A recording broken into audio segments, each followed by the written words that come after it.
this is Mato. In this video I will show you the game between Dmitry Andreikin and Veselin Topalov. This is the game from World Chess Championship Candidates Tournament that was played in Khanty-Mansiysk in 2014. Khanty-Mansiysk is a city in Russia. Andreikin had white pieces and he started with knight to f3. Topalov played d5, d4, knight to f6, c4, queen's gambit, declined, bishop to g5, pinning the knight, h6, attacking the bishop, to play bishop to h4 or to take. Andreikin captured the knight, queen takes on f6, and now knight to c3 is the most popular move in the database. Andreikin played the knight from b to d2. Bishop to e7, queen to c2, Topalov castle kingside. It is white to move.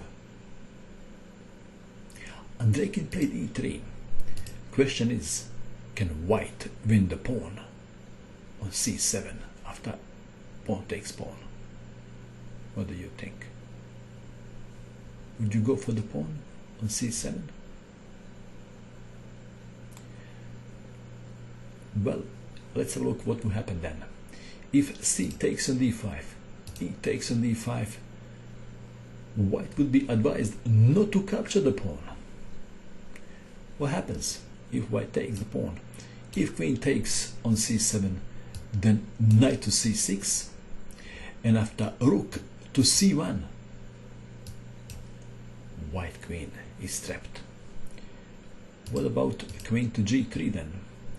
If queen to g3, then knight to b4, threatening knight to c2.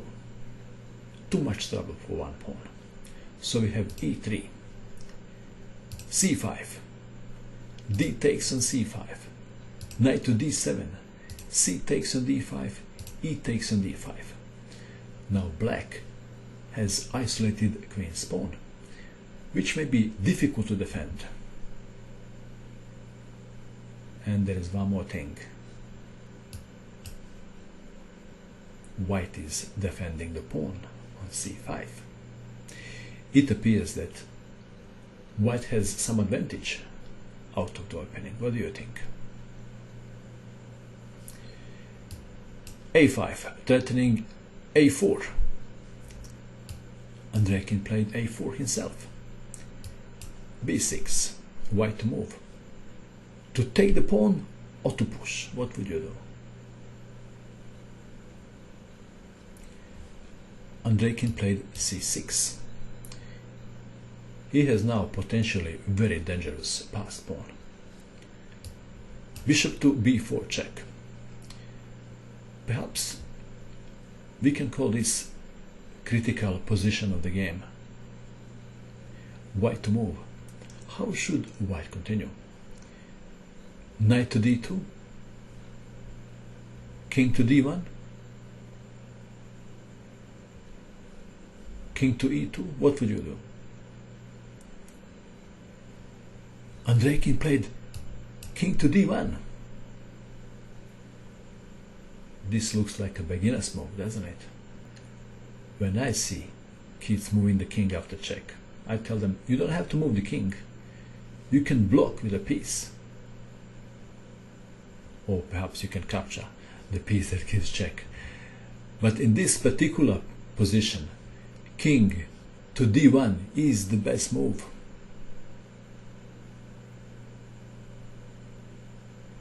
Let's see what happens if knight from f to d2 is played. This is perhaps what Topalov was counting on. Then knight to c5. And now if knight takes on c5, then queen takes on c6, and black is doing well. What if then knight to d4, defending the pawn? This looks very good for white, doesn't it? Not really. Black can play a winning move in this position. What is the winning move? This is the winning move for black. Attacking the knight on d2 second time, and there is another threat. Queen or knight takes on f2. So we have king to d1. Topalov played knight to c5. Knight from b to d4, defending the pawn on c6. And now knight to e4. However, this doesn't win for black anymore. Why not? Let's go to this other position and have a look. This is the other position. See, there is a target on d2. Knight is blocking queen from defending the pawn on f2. Big difference, isn't it? Okay, so we have this position, and white played bishop to b5, developing the bishop and giving extra protection to his dangerous passed pawn. It is black to move. Perhaps bishop to g4 comes to mind, pinning the knight. But Topalov goes for all or nothing. g5, very aggressive move, threatening g4, and then knight takes on f2. h3, h5. Topalov is insisting on g4. Topalov's logic is that white king is not safe, so he doesn't worry about his king's safety as long as he can attack. However, surprise, surprise, white is going to castle manually. White king is going to a2, so white king would be now safer than black king. That is very interesting move, king to c1. Bishop to c5, king to b1, rook to e8, king to a2. White king is safe and happy. Rook to a7. What happens if bishop takes on d4? Then perhaps knight takes on d4 is possible. Or even pawn takes on d4. Okay, we have, after rook from a7, we have rook from a to d1, eyeing the pawn on d5. King to f8, rook from h to f1, king to g7. Topalov would love to play some aggressive move, but he can't find it. King to a1, patiently waiting. And also, this is not without the reason. If king is on a2 and white captures the pawn on d5, in some variations that white piece can be pinned then. So we have king to a1, bishop to f8, knight to e2, rook to d8, defending the pawn, h4, g4, attacking the knight. What would you do? Perhaps knight to d4 comes to mind. Andreikin played knight to f4, say, take the knight. Topalov played king to g8. Of course, if pawn takes knight, there is a problem. And this is called check, forking the king and the queen, and after king to g8, there is a funeral for black queen. So we have king to g8. It is white to move.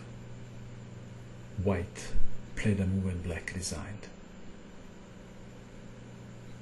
What is the move?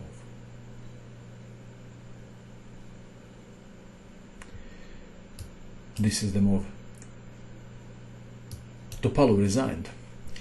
Now you can see if white king was on a2, then bishop to e6 would be pinning the knight. Okay, let's play a few more moves to see what will happen if black continued to play. Perhaps queen to e6 looks like a logical move. Then queen takes knight, and after queen takes queen, perhaps there are other variations, this is just one possible variation. Then check, and after king to g7, knight takes queen, and after say rook takes rook, rook takes rook, pawn takes knight, pawn takes pawn, white is 3 pawns up in a better position. What a great play by Andreikin. What do you think of this game?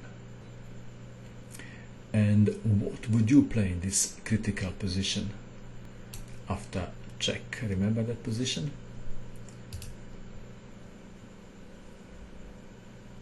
Would you block? That is very interesting, isn't it? That is all. I hope that you enjoyed watching this video. I wish you good luck with your chess, and bye for now.